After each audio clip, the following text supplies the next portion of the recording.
Hey les bambins, j'espère que vous allez bien, en tout cas moi ça va nickel. On se retrouve aujourd'hui pour une nouvelle vidéo sur l'Europa League. Il y a 18 matchs à analyser ensemble qui vont se dérouler entre le 11 et le 12 décembre. On commencera par le Fenerbahçe Istanbul contre l'Athletic Bilbao le 11 décembre. Le 12, il y aura les 17 autres matchs. Ludogorets contre l'AZ Alkmaar, Malmö contre Galatasaray, l'Olympiakos Le Pirée qui va jouer contre Twente, le PAOK Salonique contre Ferencváros les Hongrois, Rome contre le Sporting Braga, Hoffenheim contre le STEA Bucarest, l'Union Saint-Gilloise contre Nice, le premier club français, le Victoria Pilsen contre Manchester United, l'Ajax d'Amsterdam contre la Lazio de Rome, Bodo Glimt qui accueillera le Beşiktaş Istanbul, Elfsborg contre Karabag, le FC Porto qui jouera contre Midtjylland, Lyon, le deuxième club français qui jouera contre l'Eintracht de Francfort, très belle affiche, le Maccabi Tel Aviv contre Riga FS, le Glasgow Rangers contre Tottenham, la Real Sociedad contre le Dynamo de Kiev et enfin le Slavia de Prague contre Anderlecht. N'hésitez surtout pas à mettre vos pronostics, vos critiques positives ou négatives, votre petit pouce, rejoignez-nous sur les réseaux sociaux. Tout est à l'écran et en description et n'hésitez surtout pas à rejoindre la communauté qui est en train d'arriver tranquillement vers les 18 800. Merci encore. On jette un coup d'œil au classement où la Lazio de Rome est actuellement en tête avec 13 unités à égalité avec l'Athletic Bilbao et Francfort. Ces trois équipes ont gagné à 4 reprises et ont fait un petit match nul. Quatrième Galatasaray avec 11 points à égalité avec Anderlecht qui est 5e. On notera que juste derrière, 5 équipes sont en 10 points, dont Lyon, qui est pour l'instant 7e et qualifié directement pour les 8e de finale. La deuxième équipe française est malheureusement très en difficulté car pour l'instant, ils n'ont que 2 points. Ils sont avant-dernier et 35e de cette formule championnat avec 2 points donc à égalité avec Ludogorets et Riga FS. Le dernier, c'est le Dynamo Kiev, 36e, avec 5 matchs, 5 défaites. Et on attaque avec Fenerbahçe contre l'Athletic Bilbao. Les deux équipes sont actuellement en championnat. En haut du tableau, Fenerbahçe est deuxième en championnat de Turquie, mais avec 6 points de retard sur le leader Galatasaray, alors que l'Athletic Bilbao est avec 32 points. À seulement 6 points du leader, il y a encore de l'espoir pour la fin de saison. Si on regarde les situations des deux clubs en C3, Fenerbahçe a 8 points, donc 2 victoires, 2 nuls et une défaite. Ce n'est pas vraiment catastrophique. Du côté de l'Athletic Bilbao, par contre, c'est plutôt intéressant car ils sont en tête avec 4 victoires et 1 match nul. Donc ils sont favoris de cette opposition car les Espagnols sont invaincus depuis 11 rencontres, 8 victoires et 3 matchs nuls, toutes compétitions confondues. Du côté, par contre, de Fenerbahçe, ils viennent de perdre un des chocs contre le Beşiktaş Istanbul 1-0 ce week-end. Ils restaient pourtant juste avant sur 5 victoires consécutives. Ils avaient réussi d'ailleurs à s'imposer au Slavia de Prague en Ligue Europa, très importante pour la confiance. Sur cette rencontre, je verrai bien un match nul, un but partout. Et je verrai le home no bet et le match nul remboursé 6 victoires de Fenerbahçe à la maison avec une cote à 1,89. On poursuit avec Ludogorets contre la Z Alkmaar. Les Bulgares sont actuellement en tête de leur championnat avec 10 points d'avance quand même sur le second Plovdiv. Ils sont également sur une très belle série d'invincibilité, 6 consécutives. Ils n'ont perdu qu'une seule fois sur les 10 derniers matchs, toutes compétitions confondues. C'était contre l'Athletic Bilbao à la maison. En Ligue Europa, ils ont 3 défaites et 2 matchs nuls, donc ils sont à la même place que les Niçois, mais avec un goal average légèrement meilleur, car, rappelons-le, ils viennent d'accrocher la Lazio de Rome à l'extérieur, faisant 0-0. Du côté de la ZL Alkmaar, ils sont 6e au classement. Malheureusement, ils sont décrochés par rapport aux premières places. Ils vont avoir du mal à se qualifier pour une Coupe d'Europe. Il va falloir cravacher. Ils restent pourtant sur 3 victoires et un match nul. Ils viennent d'ailleurs de battre l'Ajax d'Amsterdam, qui est actuellement dauphin du PSV Eindhoven. En Ligue Europa, ils ont pour l'instant 2 victoires, 1 nul et 2 défaites. Ils sont dans le ventre mou et ils sont encore en course pour la qualification pour les 8e de finale. Sur cette rencontre, je verrai bien un 0-0 entre les deux formations et je verrai le away no bet et le match nul remboursé 6 victoires de l'AZ à l'extérieur et une cote à 1,97. Et on enchaîne avec Malmö contre Galatasaray. Malmö est champion de Suède. Ils ont 11 points d'avance sur Hammarby et le championnat vient de se terminer il y a peu de temps, le 10 novembre. Ils sont dans la trêve hivernale. Leurs seules rencontres vont être des matchs amicaux et les matchs de Ligue Europa. D'ailleurs, il va falloir se ressaisir car ils ont 4 défaites et une seule victoire obtenue à Karabag. Ils vont être obligés de se recentrer donc sur cette compétition s'ils veulent peut-être espérer se qualifier pour les 8e de finale. Mais il va falloir faire un carton. En tout cas, il leur reste 2 matchs à la maison contre Galatasaray justement et Twente et un déplacement au Slavia de Prague. Il va falloir être très costaud. Du côté des Turcs, ils sont également leaders de leur championnat avec 6 points d'avance sur Fenerbahçe. Ils viennent de gagner à l'extérieur à Sivasspor et ils restent sur une très belle série consécutive sans défaite. Cela s'élève à 18 rencontres, toutes compétitions confondues en Ligue Europa. Ils n'ont pas encore perdu avec 3 victoires toutes à la maison et 2 matchs nuls à l'extérieur à la Z Alkmaar et à Riga FS. Dans leur point d'orgue, ils ont battu Tottenham il y a peu de temps, le 7 novembre, 3 buts à 2. Sur cette rencontre, je verrai une victoire des Turcs, 2 buts à 1 en déplacement. Et je verrai le draw no bet et le pari remboursé 6 match nul avec une cote à 1,48. On poursuit avec une belle affiche, l'Olympiakos Le Pirée contre Twente, le dernier vainqueur de la C4, est en train de redevenir le maître de la Grèce, car ils ont 3 points d'avance sur le second, la EK Athènes, même si c'est un championnat très serré. Ils viennent de gagner à la maison contre Volos le dernier week-end. Ils restent sur une série quand même d'invincibilité très importante. Ils n'ont plus perdu depuis 9 rencontres. C'était un championnat à Tripolis. Depuis donc toute compétition confondue, ils n'ont pas connu d'erreur. Certes, quelques matchs nuls à droite et à gauche, mais en Ligue Europa, pour l'instant, ils ont 2 victoires, 2 nuls et une seule défaite. C'était à Lyon d'entrée de jeu de compétition. Depuis, ils se sont rattrapés, mais ils restent quand même sur un 0-0 au STEA Bucarest. Ils vont jouer contre Twente, qui est 5e du championnat Batam, qui vient de se faire étrier chez le leader, le PSV Eindhoven, perdant 6-1. Ils viennent de perdre leur 2e match sur les 3 dernières rencontres, car ils avaient perdu contre l'Union Saint-Gilloise à domicile lors de la dernière rencontre de Ligue Europa.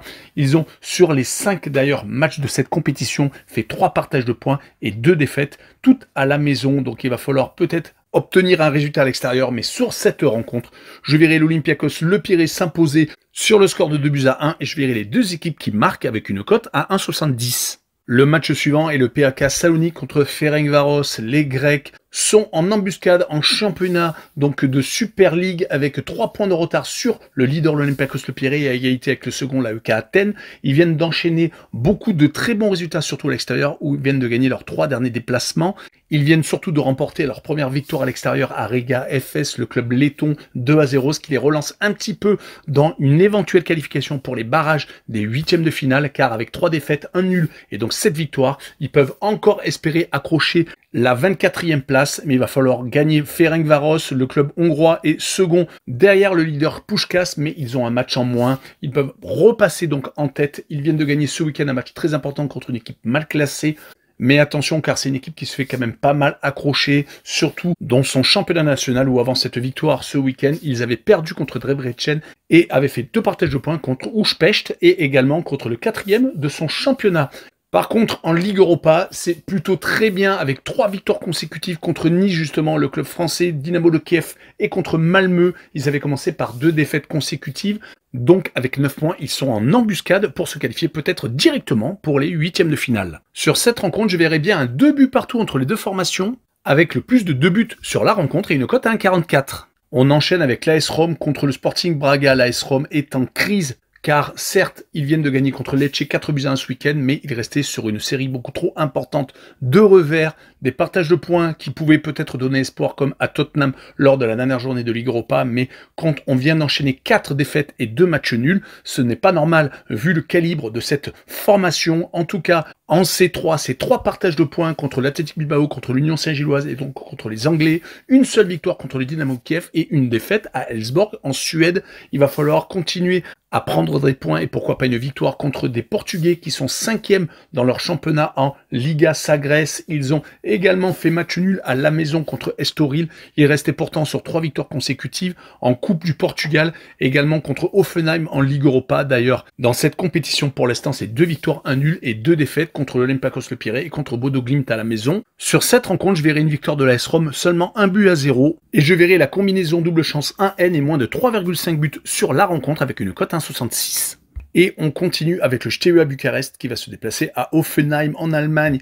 Les Allemands sont 14e à seulement 3 points du barragiste, donc en grande difficulté, surtout qu'ils viennent d'enchaîner leur 4e match sans victoire avec ce match nul contre Fribourg, peut-être intéressant dans le résultat, mais par contre, dans la dynamique, c'est plutôt compliqué car leurs 3 défaites juste avant ce match nul contre le Sporting Braga en Ligue Europa, contre Mayence en Bundesliga et en Coupe d'Allemagne à Wolfsburg, à chaque fois sans marquer de but, font plutôt pitié. En Ligue Europa, ils sont pour l'instant sur 2 victoires, 2 nuls et une défaite. Ils ont des résultats totalement différents. La seule défaite a été contre le FC Porto. Rappelons qu'ils ont accroché Lyon 2 buts partout.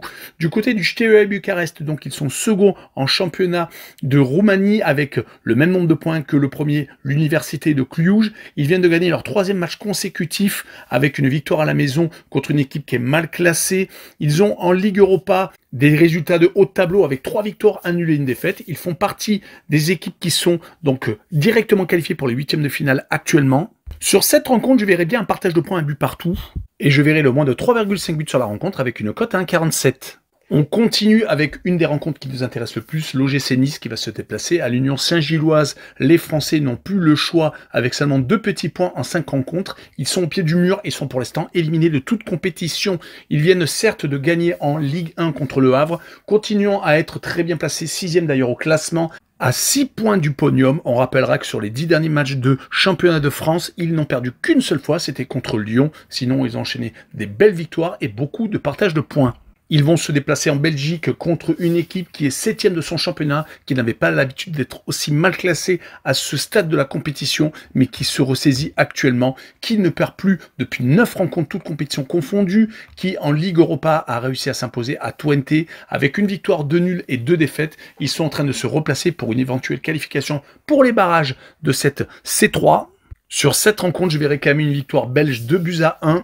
Et je verrai les deux équipes qui marquent avec une cote à 1,78. Le match suivant, le Viktoria Pilsen contre Manchester United. Beaucoup de choses à dire sur cette rencontre. Du côté tchèque, ils sont actuellement sur une très belle série. Ils sont seconds de leur championnat, même s'ils sont à 10 points du premier, le Slavia de Prague, qui survole les débats. Mais le Viktoria Pilsen vient d'enchaîner 6 victoires et un petit partage de points sur les 7 derniers matchs, toutes compétitions confondues. En Ligue Europa, ils ne sont pas si mal que ça, car ils sont pour l'instant invaincus, avec 2 victoires et 3 partages de points, donc 9 points pour l'instant récoltés. Ils vont jouer par contre contre Manchester United, qui vient de changer d'entraîneur. Ten Hag a été remplacé par Amorim, mais malheureusement, cela ne change pas grand-chose, car depuis sa prise de fonction, c'est-à-dire 5 rencontres, il a perdu 2 fois, les 2 derniers matchs d'ailleurs, contre Arsenal et Nottingham Forest, ce qui est le plus inquiétant à la maison, 3-2. Il avait gagné 2 rencontres contre Bodo Glimt en Ligue Europa, 3-2, et également contre Everton, 4-0 à la maison, et il avait fait partage de points contre Ipswich Town d'entrée de jeu à l'extérieur. Donc ils sont actuellement 13e en première ligue, et en Ligue Europa, ils sont pour l'instant placés en embuscade. Ils n'ont pas perdu également, ont également 9 points avec 2 victoires et 3 partages de points. On notera que l'équipe tchèque n'a pas encore perdu, toutes compétitions confondues, à la maison, d'où mon pronostic de 1 but partout entre les deux équipes.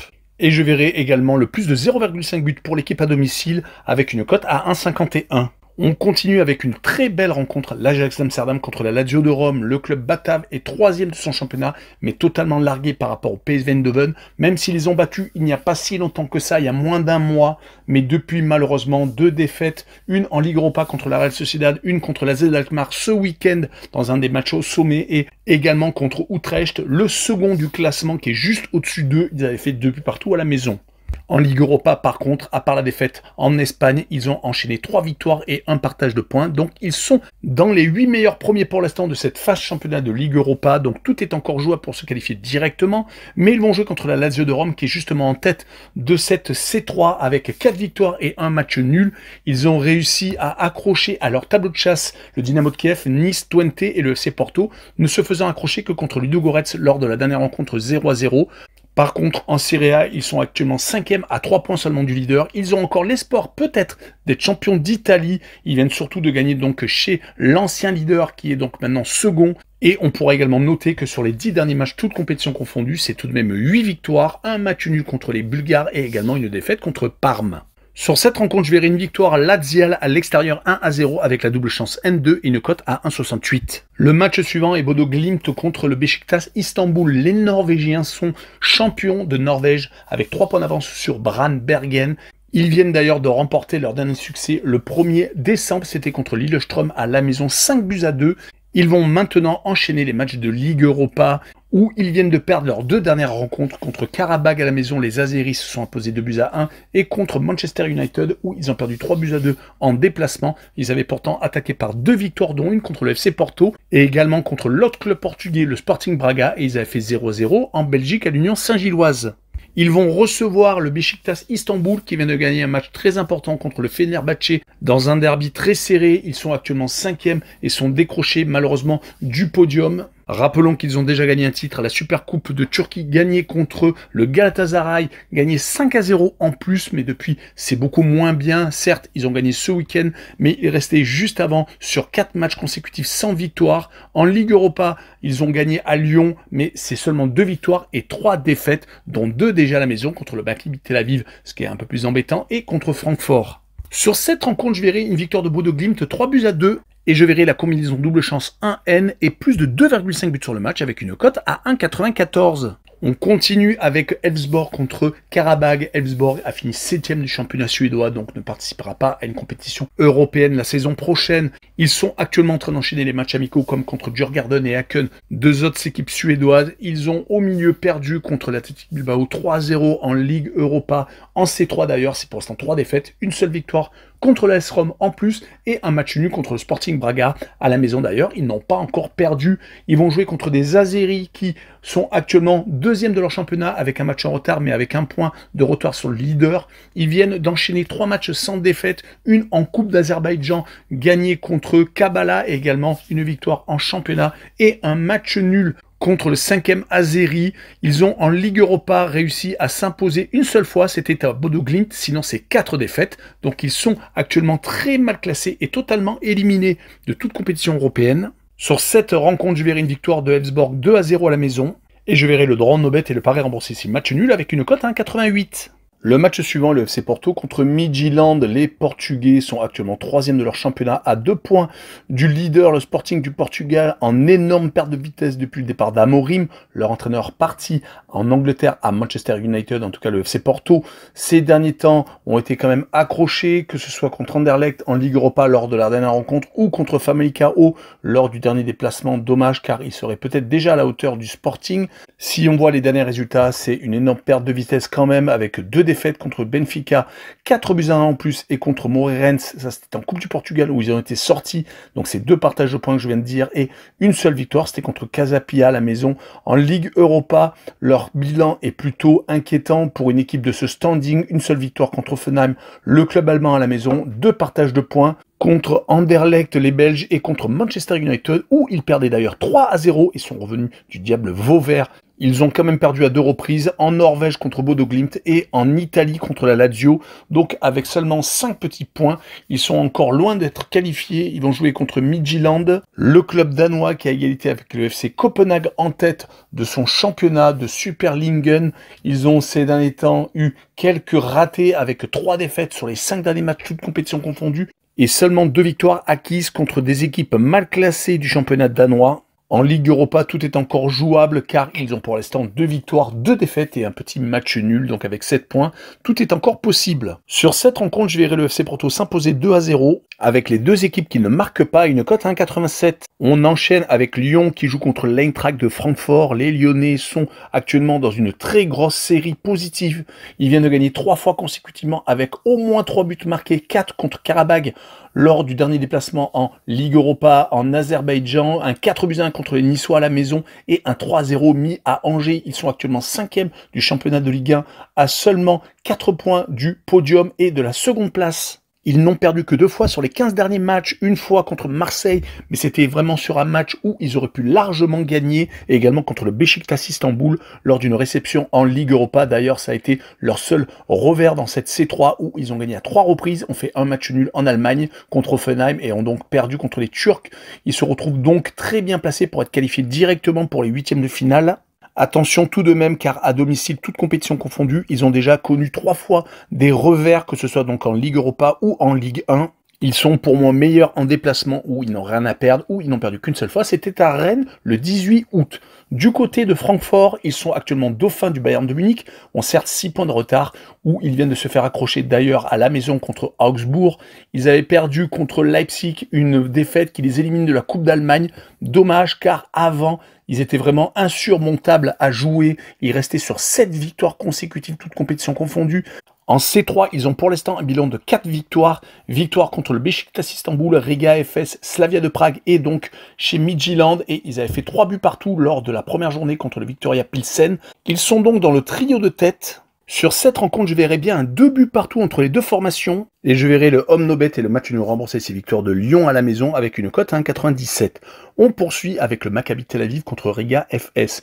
Le club israélien est actuellement dauphin de l'APOEL Beer Sheva en championnat israélien. Rappelons que actuellement en championnat, ils jouent à la maison car entre équipes israéliennes, il n'y a pas de problème. Par contre, dès qu'ils jouent en Coupe d'Europe, ils sont obligés de jouer sur terrain neutre. Et là, ils vont jouer en Serbie contre donc le Riga FS qui est le club letton qui vient d'être déclaré champion de Lettonie gagné et le moins que l'on peut se dire, c'est qu'ils ont eu chaud car ils ont fini qu'à 3 points de leur dauphin, le Riga FC, et ils ont en plus perdu lors de la dernière journée, mais ils avaient beaucoup trop d'avance. Donc actuellement, ils jouent plutôt les matchs amicaux et bien entendu les compétitions européennes. En C3 d'ailleurs, ils n'ont pas encore gagné, ont que 2 petits points, tous pris à la maison contre Galatasaray et Anderlecht. À chaque fois, ils ont réussi à accrocher le point du match nul. Et ils ont perdu leurs 3 autres rencontres contre le STEUA Bucarest, l'Eintracht de Francfort et le PAOK Salonique. Du côté du Maccabi Tel Aviv, c'est totalement catastrophique également. Une seule victoire et tant mieux pour eux, c'était lors de la dernière rencontre contre le Beşiktaş Istanbul en déplacement, car ils avaient perdu leurs 4 premiers matchs. Ils ont donc que 3 points et sont donc également en difficulté. Ce qui est un petit peu logique quand on joue tous ces matchs à l'extérieur. Je verrai le club israélien s'imposer 2-1 et je verrai le plus de 1,5 but pour l'équipe à domicile, même si elle joue à l'extérieur, on est bien d'accord, avec une cote 1,65. On poursuit avec un match très britannique, les Glasgow Rangers contre Tottenham. Les Rangers sont 3e en difficulté dans leur championnat national. Ils ont 11 points de retard sur le Celtic et 2 points sur Aberdeen. Mais ils ont sans doute pris conscience qu'il fallait se réveiller depuis 4 rencontres, en tout cas toutes compétitions confondues. C'est 4 victoires avec des matchs très aboutis à Nice par exemple où ils ont gagné 4-1 et les 2 dernières rencontres contre Ross County et contre Kilmarnock où ils ont mis 9 buts sans en prendre. En Ligue Europa, ils sont pour l'instant très bien avec 3 victoires, 1 nul et une seule défaite. C'était contre Lyon à la maison, 4-1 en plus, mais ils ont été accrochés à l'Olympiakos, ce qui les fait donc être avec 10 points très bien placés pour se qualifier pour les 8e de finale directement. Ils vont jouer contre Tottenham qui vient de se faire une fois de plus battre à la maison, 4-3 cette fois-ci, mais c'était par les Blues qui sont dauphins de Première Ligue. Tottenham reste sur 4 matchs sans victoire, 2 partages de points contre Rome en Ligue Europa et contre Fulham à la maison, et également 2 défaites en championnat à Bournemouth et également donc contre les Blues. Ce qui les fait actuellement être 11e en Première Ligue, en Ligue Europa. Heureusement qu'ils ont réussi à s'imposer lors des 3 premiers matchs contre Karabakh, Ferencváros et la Z Alkmaar, depuis malheureusement une défaite à Galatasaray et donc ce partage de points contre les Italiens. Mais ce qui est le plus rigolo, c'est que le seul succès sur les 5 derniers déplacements pour Tottenham, à part les 4 défaites, c'est le 4-0 mis à Manchester City. Donc sur cette rencontre, je les vois quand même accrocher quelque chose en Écosse avec le 1 but partout, mais je verrai le away no bet et le match nul remboursé 6 victoires de Tottenham à l'extérieur avec une cote à 1,98. Le match suivant est la Real Sociedad contre le Dynamo de Kiev. Les Espagnols sont 6e de leur championnat alors que le Dynamo de Kiev est en tête avec 3 points d'avance sur son dauphin Alexandria. Sur les dynamiques, ce n'est pas la même chose. Le Dynamo de Kiev vient certes de gagner justement contre son dauphin, reprenant 3 points d'avance, mais juste avant, ils avaient enchaîné 3 matchs sans succès contre justement leur dauphin, faisant 0-0 en déplacement, puis un match nul contre une équipe mal classée et une défaite à la maison contre le Viktoria Pilsen. D'ailleurs, en Ligue Europa, c'est totalement catastrophique, restant la seule équipe à avoir perdu toutes ses rencontres. Certes, quand ils jouent à domicile, malheureusement, ils jouent à l'extérieur, comme ça a été le cas 2 fois contre la Lazio et Ferencváros. Ils se sont à chaque fois déplacés en Allemagne et à Hambourg. Du côté des Espagnols, donc tout va beaucoup mieux. Ils ont réintégré les 6 premiers avec des victoires à répétition, comme contre le Betis de Séville ou Leganés, où ils ont marqué 5 buts sans en prendre. Ils se sont qualifiés de justesse en Coupe du Roi, mais ils ont également gagné leur dernier match de Ligue Europa contre l'Ajax Amsterdam 2-0. Ils ont d'ailleurs pour bilan 2 victoires, 2 défaites contre Anderlecht et contre le Viktoria Pilsen, et un match nul à Nice. Donc sur cette rencontre, je les vois gagner 2-0. Avec le moins de 3 buts sur la rencontre et une cote à 1,58. Et on finira cette vidéo assez longue par le Slavia de Prague contre Anderlecht. Le Slavia se balade dans son championnat, 10 points d'avance sur son second et 16 sur son éternel, le Sparta. Ils se baladent donc, comme je viens de le dire, ils ont gagné 4 de leurs 5 derniers matchs, ne perdant qu'une seule fois, mais c'était dans une autre compétition, la Ligue Europa. Ils se sont inclinés à la maison contre le Fenerbahçe Istanbul. D'ailleurs, en C3, la situation est assez catastrophique. Une seule victoire, c'était d'entrée de jeu à Ludogorets en Bulgarie. Le match nul contre l'Ajax qui avait montré d'excellentes choses depuis ces 3 défaites consécutives contre l'Athletic Bilbao, contre les Turcs et contre Francfort. Malheureusement, donc, ils ne s'en sortent plus. Ils vont jouer contre une équipe d'Anderlecht qui est 3e de son championnat, même s'il y a des playoffs en fin de saison. En tout cas, ils sont à 8 points de Genk et à 4 points du club de Bruges. Mais il reste tout de même sur 9 matchs consécutifs sans défaite, avec 2 matchs gagnés en Coupe de Belgique, également 2 matchs nuls en Ligue Europa contre le club letton de Riga FS et contre les Portugais du FC Porto. Ils n'ont d'ailleurs pas encore perdu dans cette compétition, car avec 3 victoires et 2 partages de points, ils se retrouvent bien classés pour se qualifier directement pour les 8e de finale. Sur cette rencontre, je verrai le Slavia de Prague jeter toutes ses forces pour prendre quelques points et s'imposer 2-1 contre Anderlecht, et je verrai les 2 équipes qui marquent. avec une cote à 1,80. Voilà, on en a fini avec cette longue vidéo. N'hésitez pas à venir nous rejoindre. Ciao les bambins!